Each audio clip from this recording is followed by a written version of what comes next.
이렇게 보면 이 사람들마다 다 좋아하는 스타일이 있어요.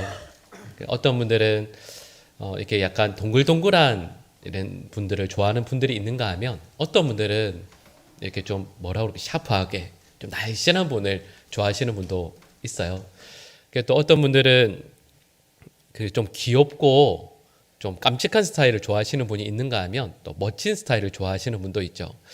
제가 아는 분 중에 수가실은 많지는 않지만 어떤 분들은 서울말 쓰는 분을 좋아하고 또 어떤 분들은 서울말에 가까운 사투리를 쓰는 저 같은 사람은 아유 부끄럽네요. 어쨌든 사람들마다 좋아하는 스타일들이 있어요. 그리고 이게 또 아시겠지만 시간이 지날수록 그 좋아하는 것도 그 유형도 변하게 돼요.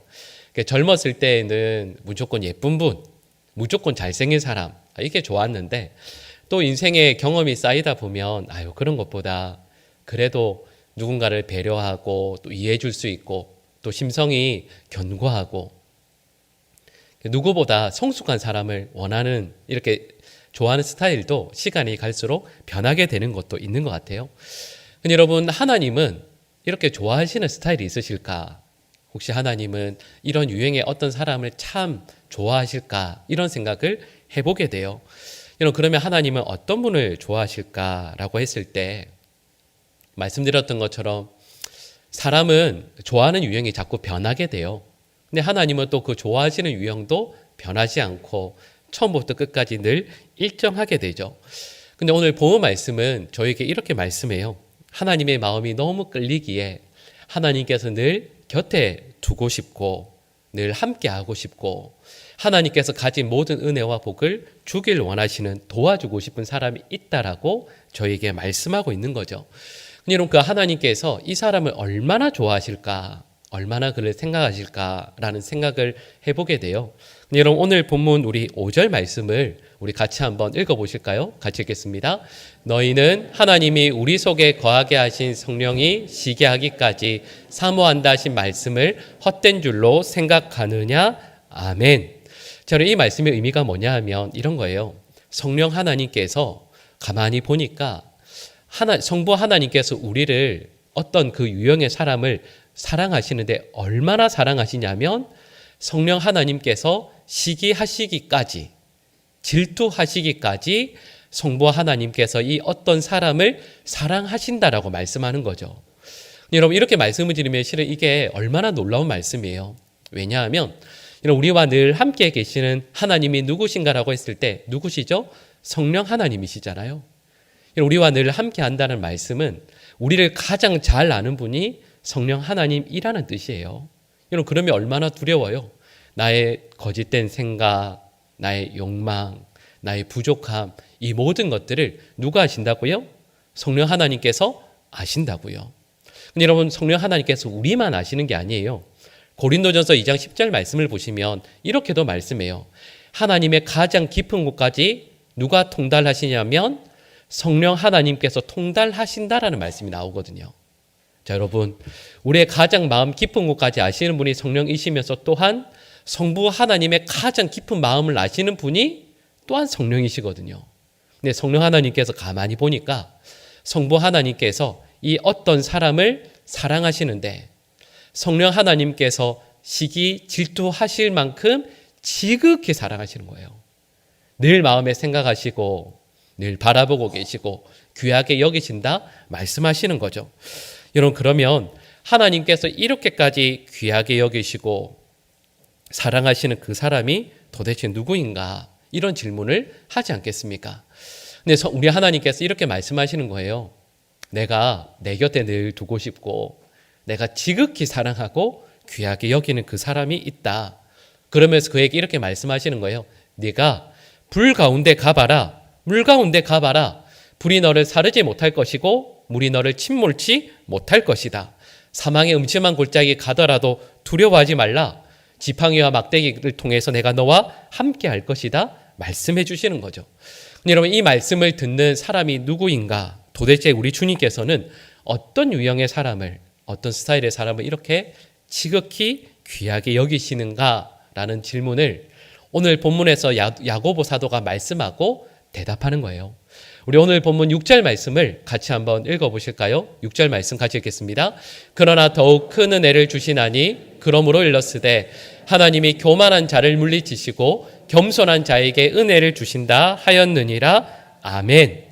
하나님께서 가장 아끼시고 귀하게 여기시는 사람이 누구라고요? 겸손한 성도라고 말씀하는 거죠. 반대로 겸손한 성도가 있다라는 말씀은 성도임에도 불구하고 하나님께서 멀리하고 싶고 하나님께서 볼 때마다 마음이 힘들어진 사람인데 그가 누구냐면 바로 교만한 성도라 말씀하시는 거죠. 여러분 여기에서 겸손이 무엇인지를 우리는 생각해야 됩니다. 여러분 겸손한 사람 하면 딱 떠오르는 모습이 있으시죠? 여러분 어떤 사람이 겸손한 사람일까요? 여러분 제가 일부러 꼭 그런 건 아닌데 손을 이렇게 모으고 있거나 그죠? 손을 이렇게 모으고 있고 목소리는 커야 돼요? 작아야 돼요? 예, 크면 안 돼요. 겸손한 사람은 목소리도 좀 작아야 되고 톤도 너무 높거나 낮지 않고 좀 약간 조용하게 얼굴 표정도요 거만하지 않고 겸손한 표정을 우리는 알고 있어요. 제가 이전에 섬기던 교회에서 이제 젊은 나이에 큰 회사 사장으로 올라가신 분이 있으셨어요. 그분이 저에게 따라와서 꼭 해주고 싶은 말씀이 있으시다고.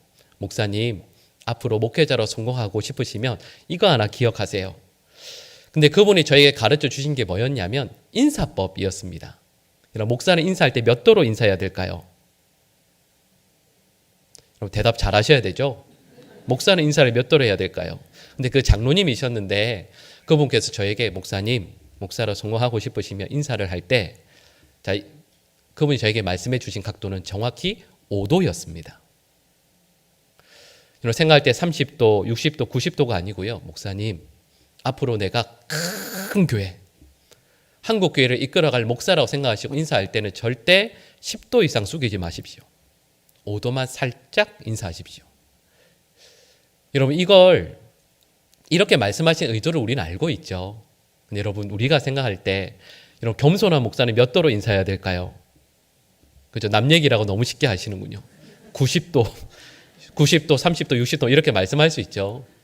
그러니까 여러분 이렇게 말씀드릴 때 우리는 겸손한 사람은 얼굴 표정, 인사하는 법, 태도, 모습 이런 걸 딱 보면 이분은 겸손한 분이구나 아니구나 이렇게 우리 생각하실 거예요. 근데 여러분 실은 이 모습은 이건 성경에서 말씀하고 있는 겸손은 아니에요. 이건 겸손이 밖으로 드러난 것이죠. 귀한 것이죠. 근데 여러분 성경에서 말씀하고 있는 겸손이 어떤 것인가라고 했을 때 저는 성경에서 말씀하고 있는 겸손을 여러 가지로 말씀을 드릴 수가 있어요. 근데 그 중에서 가장 중요한 것이 뭐냐 하면 겸손은 이거예요. 나 자신을 바라보는데 무엇의 관점에서 보는 것이냐면 하나님의 관점에서 나 자신을 바라보는 것을 겸손이라고 이야기합니다. 하나님 앞에 늘 서 있어요. 그랬더니 하나님 앞에서 내가 누구인지를 깨닫게 되는 거죠. 이게 바로 성경에서 말씀하고 있는 겸손입니다.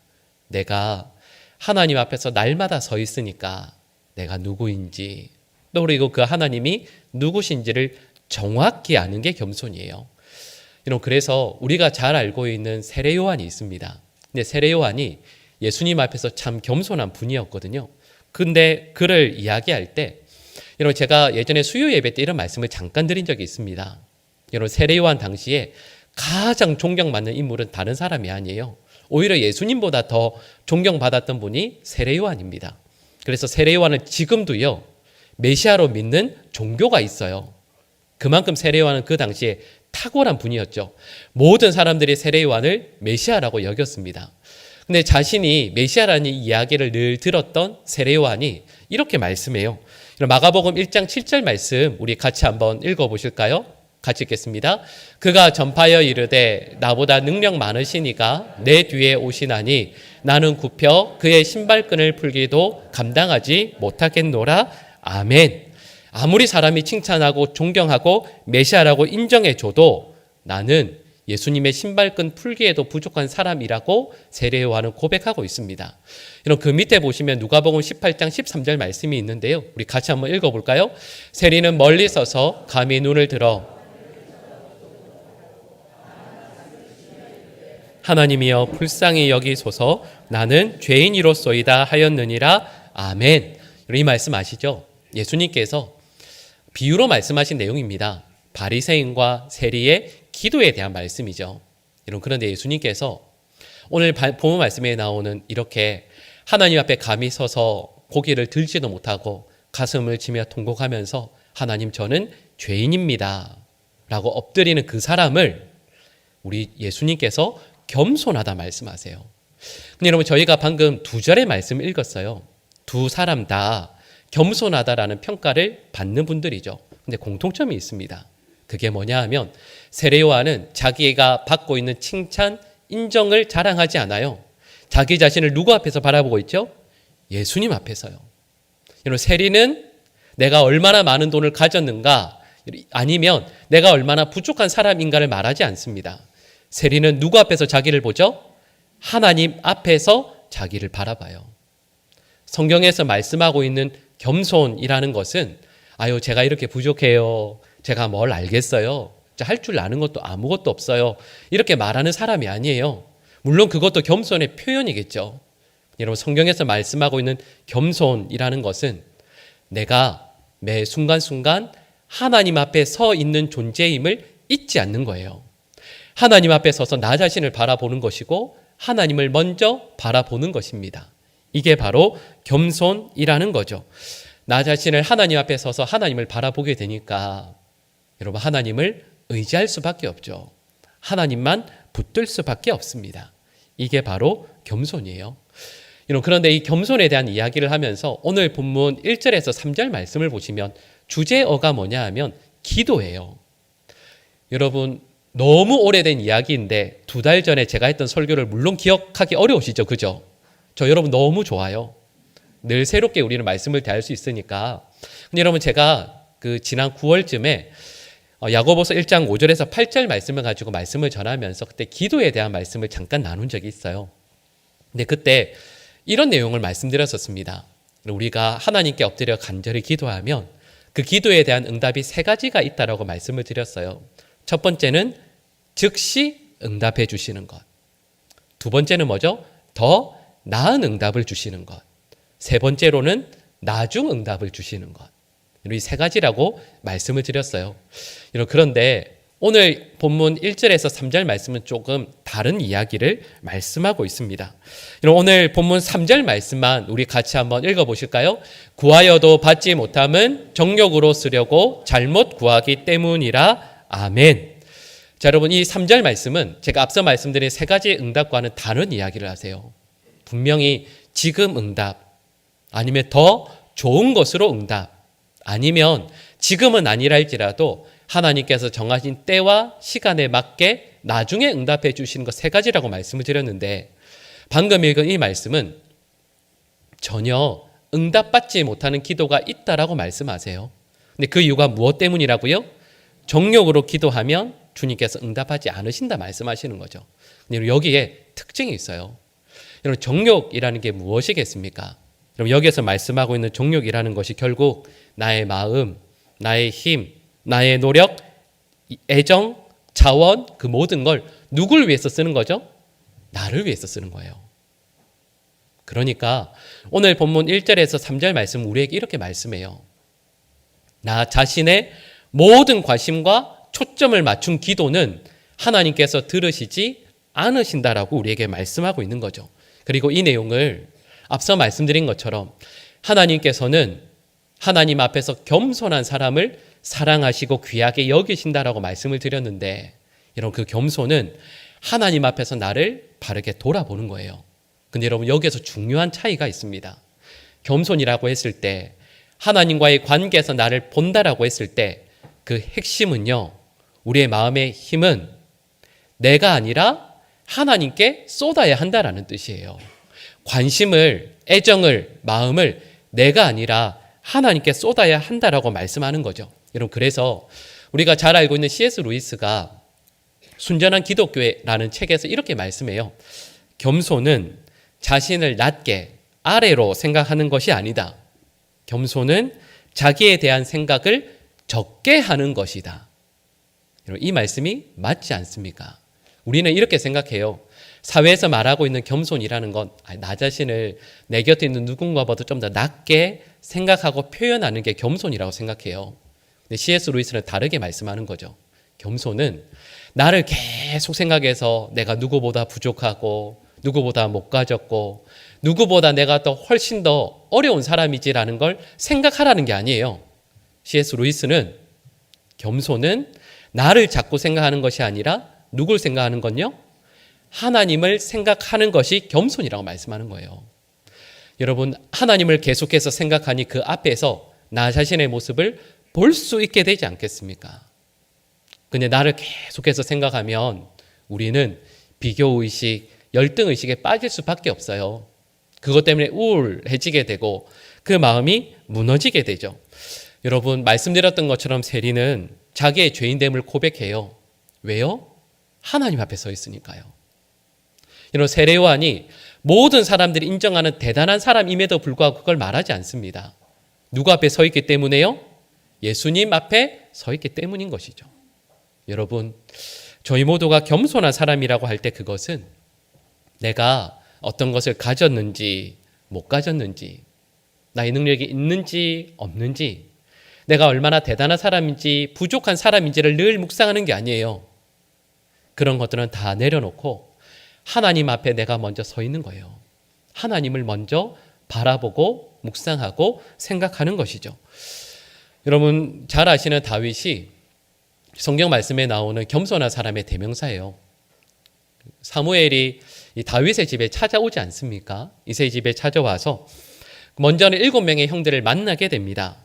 근데 이 이야기를 들었을 때 아마 이 7명의 형들이 다 꽃단장하죠. 실은 사무엘상 말씀에서는 성결하게 했다라고 말씀이 나오는데 그 내용이 뭐냐 하면 사무엘의 형들이 복장, 외모, 어쩌면 그 당대의 가장 탁월한 선지자를 만나게 되니 그들 어쩌면 언어 멘트까지 행동까지 하나하나 조심하면서 다 준비했을 겁니다.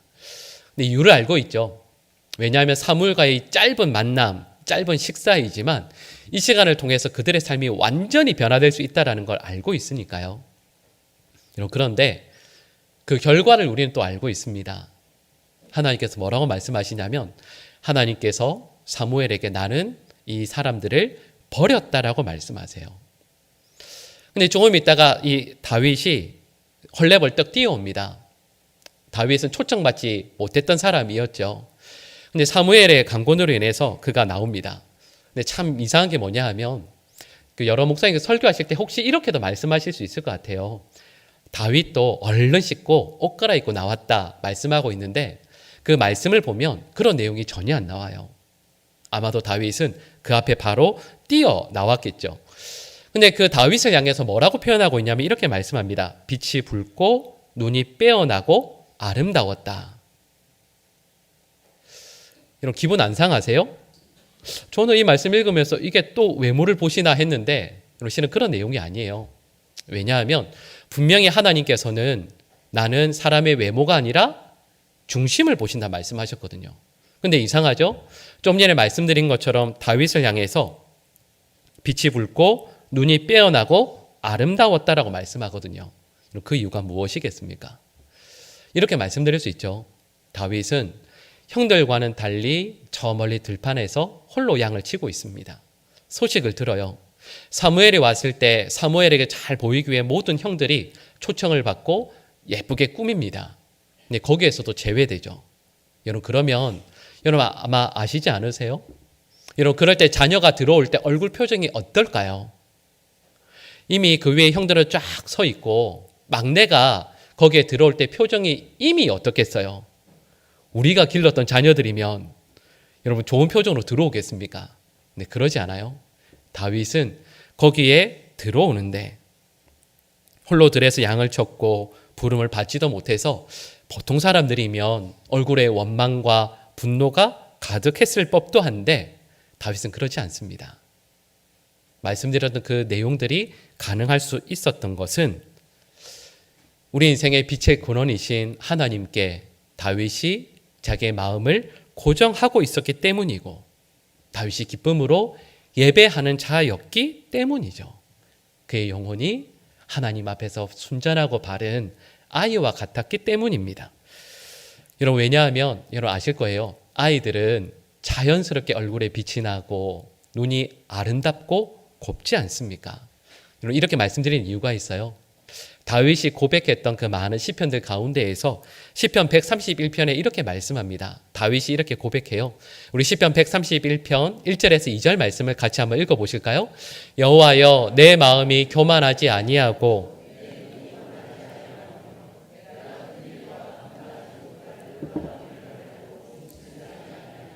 실로 내가 내 영혼으로 고요하고 평온하게 하기를 젖된 아이가 그의 어머니 품에 있음 같게 하였나니 내 영혼이 젖된 아이와 같도다. 아멘. 여러분, 이 말씀을 다시 한번 천천히 생각해 보세요. 여러분, 다윗이 누구에게 집중하고 있습니까? 내가 이룬 큰 일, 나의 능력, 나의 명성, 이 모든 것들은 그냥 다 아예 생각지도 않고 있어요. 다윗은 오직 나를 꼭 안고 계시는 하나님을 마치 어린 아이처럼 바라보고 있습니다. 이게 겸손이에요.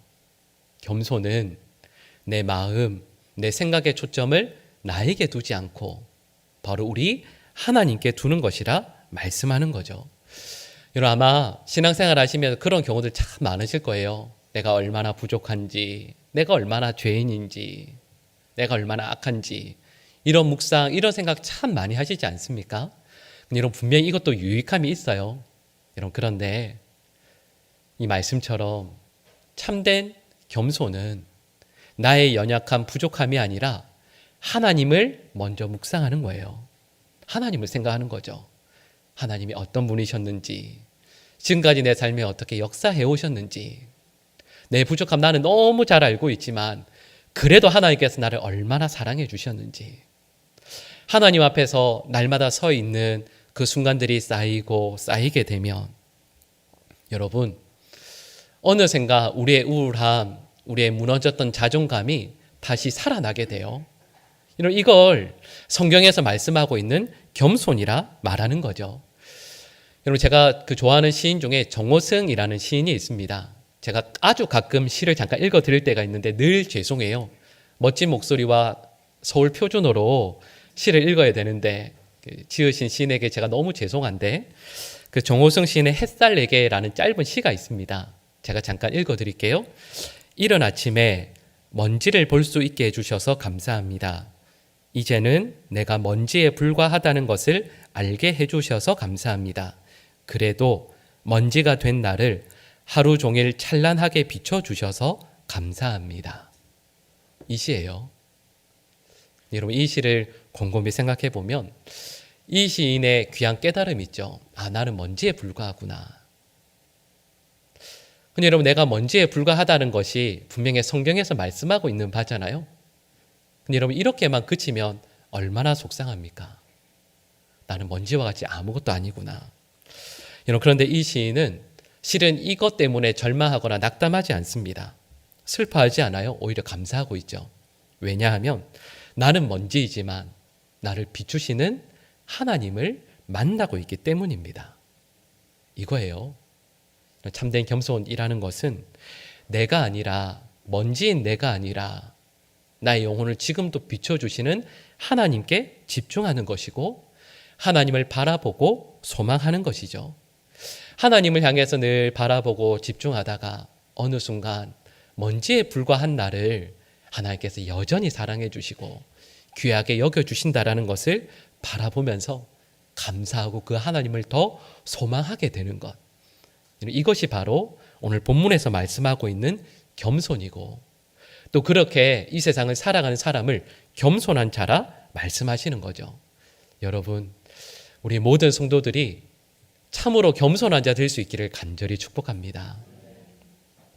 하나님 앞에서 나 자신을 바라보면서 우리의 마음이, 우리의 생각이, 우리의 삶이 하루하루 늘 변화되고요. 여러분 아시겠지만 하나님 앞에 날마다 서서 나 자신을 바라보는 사람은 그분의 인생도 변할 뿐만 아니라 속한 가정도 교회도 반드시 변화시키게 돼요. 참된 겸손된 한 사람이 가정도, 우리 교회에도 하나님의 큰 은혜와 복의 통로가 될 것을 믿습니다. 여러분, 우리 모든 성도들이 하나님 앞에서 날마다 서 있고 하나님의 그 마음, 그 눈으로 우리 자신을 늘 바라보며 겸손하게 살아가는 우리 모든 주의 백성들 될 수 있기를 간절히 축복합니다. 여러분, 오늘 본문에서 이렇게 겸손하게 살아가는 자에게 주시는 복을 말씀해요. 근데 그 여러 가지가 있는데 하나만 보면 우리 오늘 본문 6절 말씀을 다시 한번 읽어보실까요? 6절 말씀 다시 읽겠습니다. 그러나 더욱 큰 은혜를 주시나니 그러므로 일렀으되 하나님이 교만한 자를 물리치시고 겸손한 자에게 은혜를 주신다 하였느니라. 아멘. 자, 여러분 이제 6절 말씀 다시 한번 잘 보세요. 근데 시작이 어떻게 되죠? 그러나 그 다음에 뭐라고 말씀하죠? 더욱 큰 은혜를 주신다 말씀해요. 여러분, 우리 모두는 십자가의 구원의 은혜를 받은 사람들이잖아요. 그런데 이상하지 않으세요? 더욱 큰 은혜는 도대체 뭘까요? 여러분, 도대체 더욱 큰 은혜는 도대체 뭘까요? 어떻게 하면 더욱더 큰 은혜라고 말할 수 있을까요? 예수 그리스도의 십자가를 통해서 우리가 구원받고 죽어야 할 우리들이 영원한 하나님의 나라 천국에 가게 된 것을 우리가 은혜라고 고백하는데, 하나님의 백성으로 사는 것을 은혜라고 고백하는데, 야고보사들은 아니, 그게 은혜인 것 알고 있다. 근데 그 은혜보다 더욱더 큰 은혜가 겸손한 자에게 주어진다 말씀하거든요. 여러분, 그러면 그 더욱 큰 은혜는 무엇이겠습니까? 여러분, 여기에서 이런 고민을 하게 돼요. 더욱 큰 은혜는 무엇인가? 그래서 저도 실은 말씀을 준비하면서 여러 주석책들, 여러 책들 이렇게 쭉 찾아보는데 그 모든 대답들이 실은 만족스럽지가 않았습니다. 근데 실은 그 힌트가 오늘 본문 말씀에 나와 있어요. 여러분 4장 5절 말씀을 보시면 아까 우리 처음에 나누었던 말씀이죠. 성령께서 시기하실 만큼 우리를 성부 하나님께서 사랑하신다 이렇게 말씀해요. 근데 이어지는 6절에서 뭐라고 말씀하시냐면 그러나라고 말씀하는 거죠. 그러나 더욱 큰 은혜가 있다. 그 더욱 큰 은혜가 무엇인가라고 했을 때 여러분 그 힌트를 일단 우리 다른 본문인데요. 히브리서 4장 16절 말씀을 우리 같이 한번 읽어보실까요? 4장 16절입니다. 그러므로 우리는 긍휼하심을 받고 때를 따라 돕는 은혜를 얻기 위하여 은혜의 보좌 앞에 담대히 나아갈 것이니라. 아멘. 여러분 히브리서 4장 16절 말씀 다시 한번 잘 보세요. 하나님께서 계신 곳을 뭐라고 말씀하죠? 은혜의 보좌라고 말씀해요. 자, 하나님께서 계신 곳이 은혜의 보좌라고 하면 더욱 큰 은혜가 무엇인지를 짐작할 수가 있습니다. 자, 여러분, 하나님께서 은혜의 보좌 앞에 앉아 계세요. 우리 모두 은혜를 받았죠. 그런데 더욱 큰 은혜가 무엇이겠습니까? 은혜의 보좌 앞으로 더 가까이 나아가는 것이 더욱 큰 은혜죠. 여러분, 그래서 오늘 본문 7절과 8절 말씀 보면 흐름이 이렇게 나와요. 7절에서는 마귀를 대적해서 마귀에게서는 멀리 떨어지라 말씀해요. 4장 7절에서는요. 그리고 4장 8절에서는 뭐라고 말씀하냐면 겸손한 사람을 하나님께서 더욱 가까이 불러주신다라고 말씀하는 거죠. 자, 여러분 다시 한번 말씀드리는 이거예요. 여러분, 더욱 큰 은혜가 무엇이냐면 이런 겁니다. 자, 여러분, 저와 여러분들이 매일매일 있어야 할, 서 있어야 할 삶의 자리가 어디이겠습니까? 이렇게 말씀드릴 때 실은 우리가 알고 있는 대답은 하나님과 함께잖아요. 하나님과 함께예요. 근데 이걸 제가 좀 전에 읽었던 말씀들과 연결해 보면 이런 거죠. 우리가 분명히 있어야 할 곳은 좀 더 명확히 말씀드리면 하나님께 더 가까이입니다. 하나님과 함께라는 말씀이 맞아요. 근데 이 말씀을 엄밀하게 말씀을 드리면 하나님께 더 가까이예요. 어제 그리고 오늘 하나님과 함께 있었던 그 거리에서 하나님께 더 가까이 나아가는 것이 바로 더욱더 큰 은혜라고 말씀하고 있는 거죠. 여러분, 우리가 하나님께 가까이 가고 싶다라고 해서 가까이 갈 수 있는 게 아니에요. 불러주셔야 되죠. 허락해 주셔야 되죠. 근데 여러분, 그 조건이 말씀드렸던 것처럼 겸손해야 돼요. 하나님의 눈으로 우리를 바라볼 수 있고 하나님과의 관계에서 우리 자신을 바르게 깨달아서 하나님께 날마다 가까이 나아가는 것. 여러분, 전 우리 교회 모든 성도들이 하나님 앞에서 바른 겸손의 사람 될 수 있기를 간절히 축복하고, 그래서 하나님 앞에 날마다 가까이 나아갈 수 있는 더욱더 큰 은혜를 받는 우리 모든 주의 백성들 될 수 있기를 간절히 축복합니다. 기도하겠습니다. 사랑의 하나님, 하나님과의 관계에서 날마다 나를 바라보며 비록 먼지에 불과하지만 그런 저희를 지극히 사랑하시며 귀하게 여기시는 하나님의 사람임을 깨닫게 하여 주시옵소서. 하나님 앞에서 참된 겸손의 사람으로 바르게 주님 앞에 가까이 나아가는 은혜의 보좌 앞으로 불러주시는 그 은혜에 감사하며 감격하며 겸손한 믿음의 백성으로 살아가는 우리 모든 주의 백성들 되게 하여 주시옵소서. 예수님의 이름으로 기도드립니다. 아멘.